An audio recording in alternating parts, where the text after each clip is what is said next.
In this lesson, we're going to take a look at the relationship between bar chords and power chords. With my students, I generally have them get to where they can play power chords first, and then we work our way into bar chords. It's a much easier process, and my students tend to have more success that way than if we go the other way.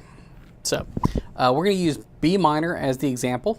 So based off of the A string root, meaning that the root note is on the A string. So we've got our first finger here on the second fret of the A string, our third finger on the fourth fret of the D string, our pinky on the fourth fret of the G string, our second finger on the third fret of the B string, and then, as you can tell, our first finger is just barring across.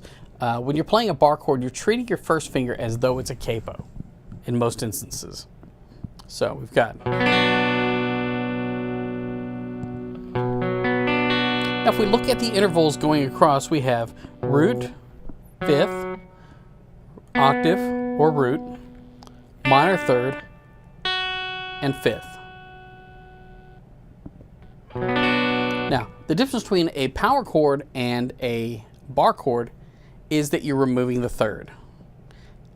So it doesn't matter, as long as you're playing the root and the fifth, you've got what is typically called a power chord. Now, there's lots of different ways to play them, but the way that I approach this when I teach it is I have somebody get to where they can play that power chord first. So we have root, fifth, and root. We're still on B.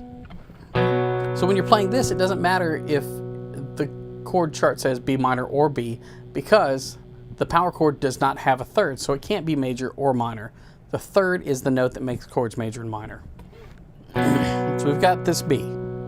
So if I can get a student to do this and move it up and down the neck, then to get them to flatten out this finger a little bit and drop this second finger down is pretty simple.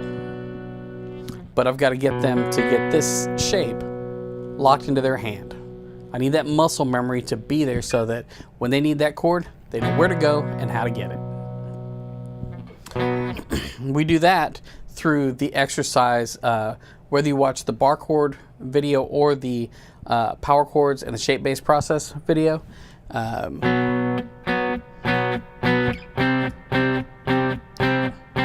Where you're doing that and going up the neck and back.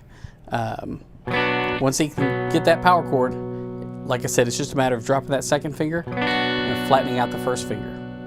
So even if it is the bar chord based off of the E string root, meaning that your root note is on your E string. So we'll do G major. Now if you're only playing the power chord on part of it, you need this root, that fifth, and that root.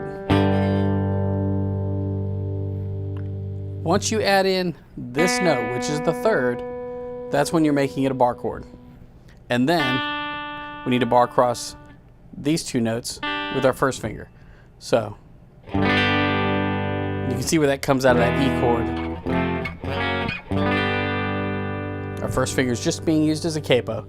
And so going through, once I can get somebody to do this, it's fairly easy to get them to drop that second finger and then flatten out that finger. So hopefully that clears up the question of what is the difference between a power chord and a bar chord.